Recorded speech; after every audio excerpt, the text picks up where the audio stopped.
got the X, I got the X. Maybe you thought you won, but I'm still undefeated. Hey guys, just before this video starts, if any of you guys are looking to buy or sell any cheap Rocket League keys, items, crates, anything you want, AOEAH is a third-party website that buys and sells any items across any platform. If you want to check it out, use the link in the description and use code XYZ on your checkout for 6% off your order. Yo, what's going on, guys? It's your boy XYZ here. Today, it's a bit of an interesting video. It's more of a podcast. Essentially, Rocket League announced that they're going to be removing crates or removing the crate system that it currently is. It's unsure of how exactly this is going to be happening because the announcement was very, it was very minimal in how it explained what they're doing. So we're not exactly sure what it is going to happen, but we're going to kind of explain what the announcement means, how it can change the market in the future, and all the changes that might be coming to the game in the future. And yeah, hope you guys enjoy. Let me pull up the tweet here just so I can read off exactly what it is. Alright, so earlier today, Rocket League announced crates will be leaving Rocket League later this year. Check out our blog for the official announcement. And then when you go to the blog, it says crates leaving Rocket League after this year. Here at Psyonix and Epic Games as a whole, we are dedicated to creating the best possible experience for our players all over the world in pursuit of that goal. Later this year, we will remove all paid randomized crates. Oh, so paid randomized crates, meaning like the golden crates, since you don't pay for them, I assume they won't be removed. Hopefully. We'll discuss that in a little bit, in a few minutes. From Rocket League replacing them with a system that shows the exact items you're buying in advance, similar to the changes implemented earlier this year by Fortnite Save the World. So I'm going to kind of explain Fortnite Save the World because I know quite a bit about the game. I've played it. Essentially, when you go to open up a llama, it's essentially just a crate that you pay 50 V-Bucks for, which is 50 cents. It'll tell you, hey, you're going to get like these 7 items specifically, and you literally get those 7 items. So do we think that crates in the future might literally just say, hey, if you open up this specific crate, you're going to get, like, say, a white Zomba in it? Or how is this going to work, do you guys think? I mean, I think it could be a mix between like the llama thing or an item shop like Battle Royale and Fortnite. You know what I mean? Yeah. But if the thing that always confuses me is like, how are they gonna make it so that, like, I don't see them making any money if they make it where, hey, this crate is gonna give you this specific item, because I would think that would just mean people are gonna open up less crates because they're only gonna open up the crates that would say. Well, because they know what they're getting. Yeah. Yeah.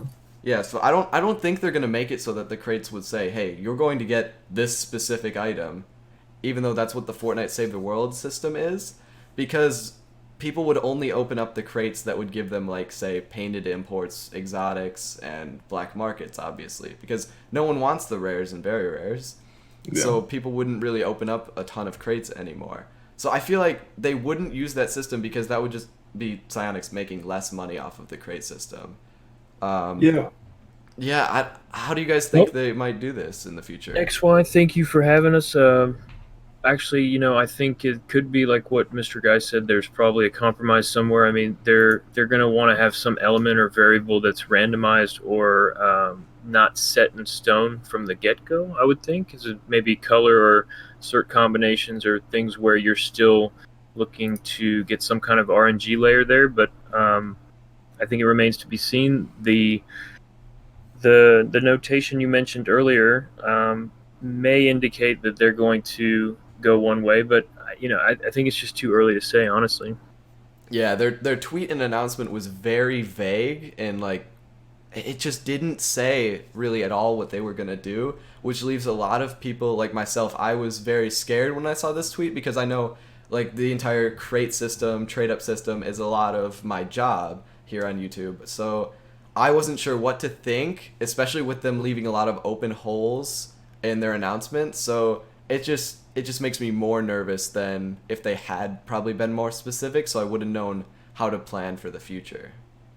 I mean, I think it's a fairly reasonable deduction to think that when they say paid, when they use the distinction paid crates rather than just saying crates, that it might imply that they're going to exclude the things like your eggs and whatever. But you have to you kind of wait. You kind of with every game.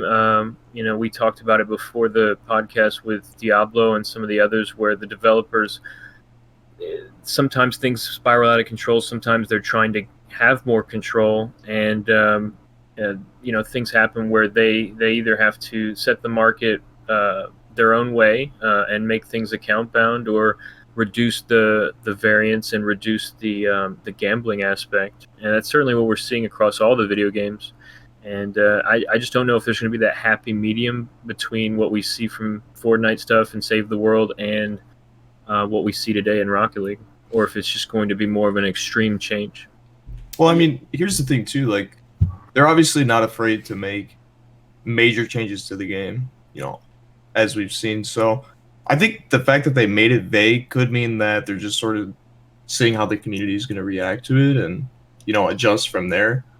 And I mean, they could just trial out different stuff at the beginning of the new year too. I mean, Yeah, I think that is a very good point because from what I can tell from their tweet, it is getting a lot of negative reactions to it, to say the least. Like, most people are just completely baffled that Psyonix would... No offense to any Psyonix developers. I think, honestly, this is one of the stupidest changes that they've made, like, for business-wise. Like, crates are the way they're making the most money. I think so. Like, I obviously don't know... It might just be a stupid way to market it, too. I don't mean to interrupt, but I think it's because they leave everything vague that it creates that frenzy and that reaction, whether, I mean, most of the time when there's good news or there's any kind of good news inside of the bad news, then things can be okay. But in this case, it's mostly just a negative tweet about things being removed, nothing about like what's replacing or what is the silver lining or the light at the end of the tunnel. So that's probably what they were expecting going in, but at the same time, I think it's probably better for a developer to be more in touch with, what the reaction is going to be from their community. And obviously, it's been negative, so we're just gonna have to wait and see. I think the market will kind of react, and it will certainly have its influence. I mean, they're going to make their decisions, but the market will have some influence on Psyonix as well. Yeah, so you had been talking to me earlier before we were recording, and you mentioned the fact that if they do kind of just remove all the crates we have right now, and maybe they come out with like a newer crate where there isn't really the rarity tier, and it's just kind of like that implementation like Save the World has, where it's just you get to see the list of items you get. You had also been thinking that all the older crate items might actually be going up in value now because they're harder to get. You can't really get your hands on them through trading as easily without paying a higher price, most likely. So, sure. Yeah. So let's say hypothetically, the new scenario is they give you most of the options where you can get most of the colors, most of the certs, most of the stuff, but you can't get everything. So some things are more scarce because there's no longer a means to get crates. They just don't drop anymore. They were already discontinued, but now being removed from the game entirely, it just seems like people will be more hoarding or holding onto their items and less inclined to sell them. So you may see the prices on some of these things go up if they were to choose to go that route. If they don't, and virtually everything becomes at your access and at your whim, then I think things will look very different. Well, I mean, as upset as people are about the change, I think we have to understand too that all of us are looking at it from like a sort of inside perspective. You know what I mean? Like, we all have a vested interest in this not happening. But I mean, I really don't think Epic would come in and make a change if they really didn't genuinely think that it would be best for the game itself. You know what I mean? Yeah, and so, actually, now that you say that, I do realize Epic Games, anytime when they've been running Fortnite, whenever there's been a huge negative reaction from the fan base to one of their updates, per se, the biggest one being the planes. I don't know if you guys have followed Fortnite as much, but they added in a vehicle called the plane, and it was a plane. People did not enjoy it. Yeah, everyone hated it. And I believe to this day that when they announced that planes were being removed from the game, it was the most favorited or liked tweet that I think Fortnite has ever announced. I'm not sure on the exact details anymore, but I know back when it first kind of happened, it it was one of the most liked updates. So whenever there's a large negative reaction from the community, Epic Games usually likes to keep everyone happy. So I think even if they were planning on removing crates, if there's a large enough reaction from the fan base that like we want to keep crates, don't take these away from us, they might end up just deciding to cancel what they were planning. It's possible, yeah. Yeah. Part of me wonders too if this is sort of like a power play from Epic. You know what I mean? Like they're trying to make a statement to the community that like, you know, they're part of this now. They're gonna do it their way, and you know, we're just all along for the ride. But Yeah, and I mean, that's possible. the other thing we have to think of is import trade-ups. You know, I do a lot of import trade-ups on my videos, and if say crates and it's if we followed Blingting's hypothetical situation where the crate items might go up in value because they're harder to get over time as like less and less are available. Like there's not a supply, like there's not a constant supply of people getting them from crates to keep the prices low. Imports might go up as well a ton in price, and that makes me very nervous because the reason I'm able to do so many trade ups and stuff is because prices are low right now. So I've been able to keep doing that, but it's just a lot of worry that I have for the future because if Epic Games is coming in and they're trying to just make this game more like Fortnite, which is what people had feared originally when there was the announcement that Epic was taking over. A lot of people were afraid that they were going to make this Fortnite, and there were a lot of jokes like, oh, now my car's going to do a dance in the lobby or something. But now it's actually, it's becoming more true that they're actually making this game more like Fortnite. They literally even mentioned Fortnite's system as what they're going to be following in their update. So trading itself might not be a thing anymore in the future. Obviously not right away, but in the distant future they might even remove trading.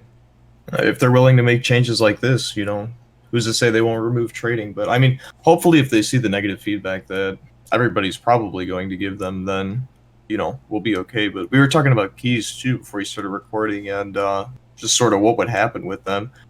I was looking on Reddit, and one of the Psionics devs or mods, Devin, replied to a comment, and he said that keys will still be sold while the crate system remains in game. After the crate system is removed, the value of any remaining keys in a player's inventory will be honored. So it sounds like they have some sort of plan to at least, so you know, what I'm hearing from this, keys.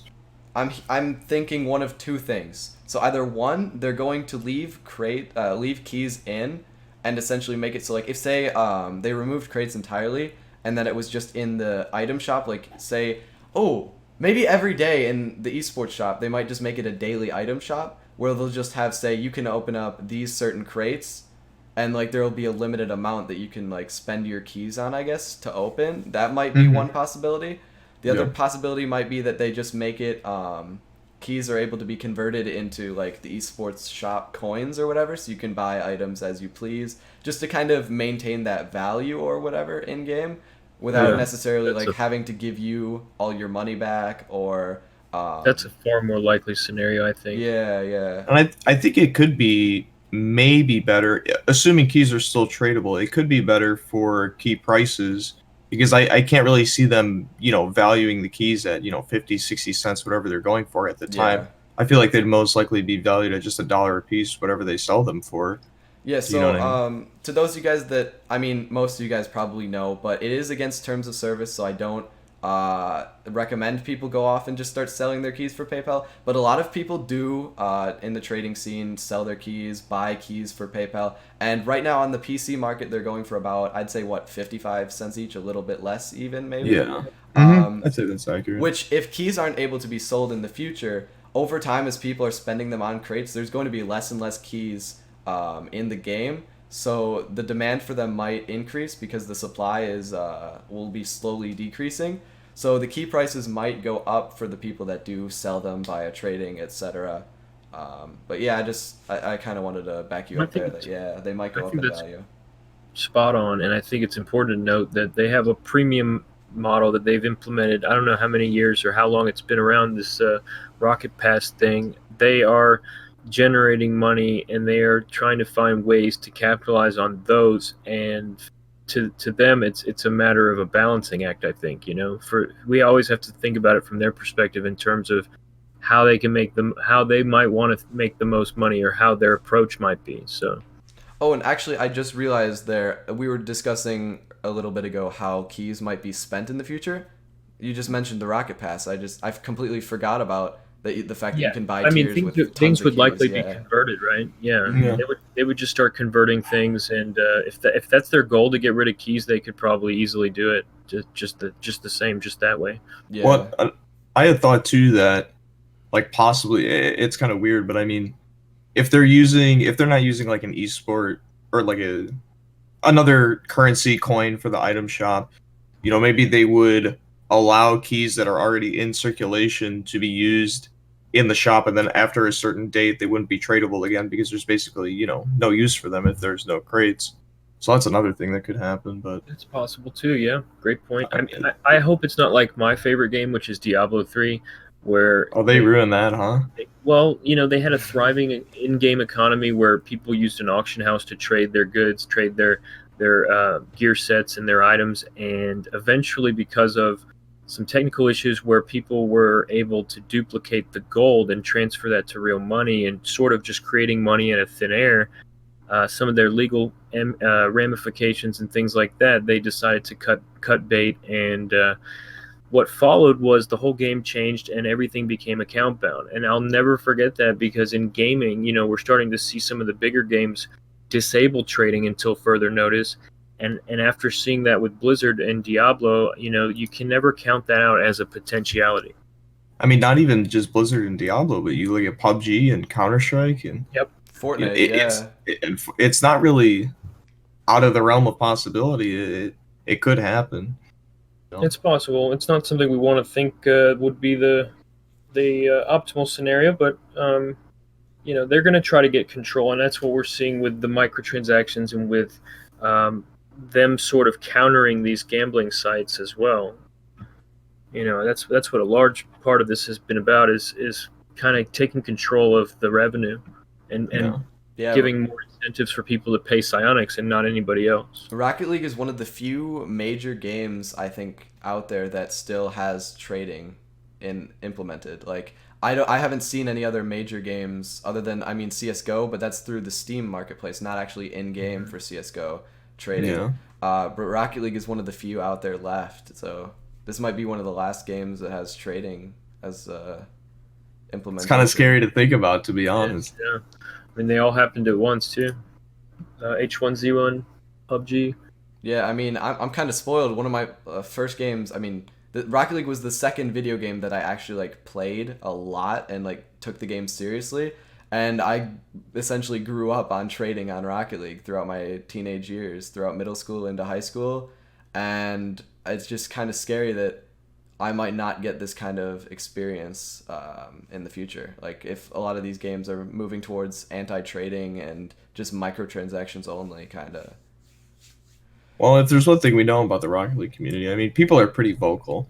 Especially with the Emerald Pros and stuff. If the community doesn't like something, they make sure that the devs know about it. So yeah, hopefully Epic will hear us. The interesting thing is actually, I did note back when the Ninja Pros were announced, I had 2 tickets to go to RLCS. My dad had booked hotel rooms and everything. They announced the Ninja Pros, and I was so upset because they literally just looked like gray painted ninjas. They didn't even look that cool or anything. It just felt like the entire trip was going to be a disappointment just to get gray painted ninjas at the end of it. And up till now, I think a lot of people in the Rocket League community thought that the devs weren't listening. I know that I might have missed a few situations, but for the most part, whenever the majority of the community were complaining about anything, Rocket League didn't really do much to fix it unless it was actually a game-breaking issue. When people were complaining about really bad crates and stuff, or when people had the idea of suggesting their own items for crates, there was a lot of traction on Reddit, I know, for a community crate to community ideas for items to be implemented in the game, and the devs just ignored it completely.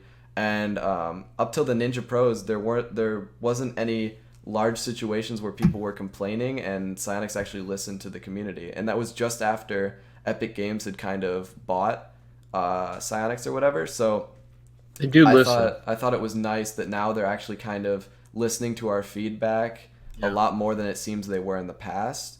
So hopefully they'll do the same here. Yeah. Well, I think ultimately, like, even though I said those things about, you know, some dreary outcomes or scenarios, and also what Psyonix wants to do in terms of capitalizing on their revenue and building as much money for themselves and taking control. I mean, they're also preserving their game, and they know that some of these formulas work. And you know, the old adage, "Don't fix what's not broken." That's kind of the case here, and I think they're gonna take everything into account, try to make the best decision. If I was them, I think this would be a really hard decision. So that'd be something they have to deliberate on, what kind of compromise they have for trading or for people in lieu of these changes or in lieu of the direction they're going. Well, on Reddit, it looks like they're. I mean, from the way they're responding, it seems like they actually do care about what how people are going to respond to this. I mean, I'm looking here. Corey said we can't speak to details just yet, but making keys or whatever replaces them untradeable would be very damaging to the trade economy and doesn't meaningfully satisfy our company goals around removing random purchases. Take from that what you will. So they are still being vague, but it feels like they're leaning towards the side of actually, They're protecting taking trading. they're protecting trading and taking us into consideration. So All right. that seems to be pretty reassuring. I'm happy about that at least. Yeah. Yeah.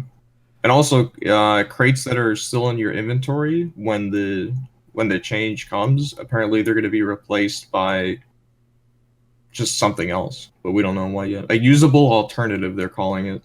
So I mean, I think it's safe to say, no matter what they do in terms of keys and crates and how the money comes in and goes out, I think the last thing they'll do is remove trading. Okay, so they'll do all sorts of things before they did that. You know what I mean? So Yeah. there's a lot at play there, but there's certainly going to be some form of trading. hopefully, but then again, some people might look at this and say, this is the warning sign, because Maybe. first it could be this and another thing, Ultimately, no trading. I mean, it's possible. Anything's possible. And one of my friends actually was scared of this. As soon as Epic Games was announced to be taking over, he has been working on essentially just cashing out his entire inventory. And he's like 95% of the way done cashing out. And then they announced this. And I'm like, I wish I had listened to him. Like, Yeah, there were a lot of people that said that. Yeah, this is scary. Like, they might have been right. All right, well, I think we covered a lot of good points today, guys. I appreciate Blinkting and Mr. Guy joining us. I'll probably just leave the Trade Central Discord link down below. That's where they can find you guys, right? Absolutely. Discord.gg/Trade Central. Thanks for having us, XY. It's been a pleasure, man. Yeah, it was some good talks. Good talks. Yeah. Thank you for sharing your inputs on also your past experiences with like I think you said Diablo, yeah. Yeah, Diablo 3. And your experiences, like what you think is going to happen and your input. I appreciate that. So if you guys also want to leave any comments down below on your opinions, what do you think is going to happen in the future of Rocket League? I'm honestly more nervous than I'd hoped, but we'll just have to see with the better explanations that come out in the future. Thank you guys all for watching. See you guys next time.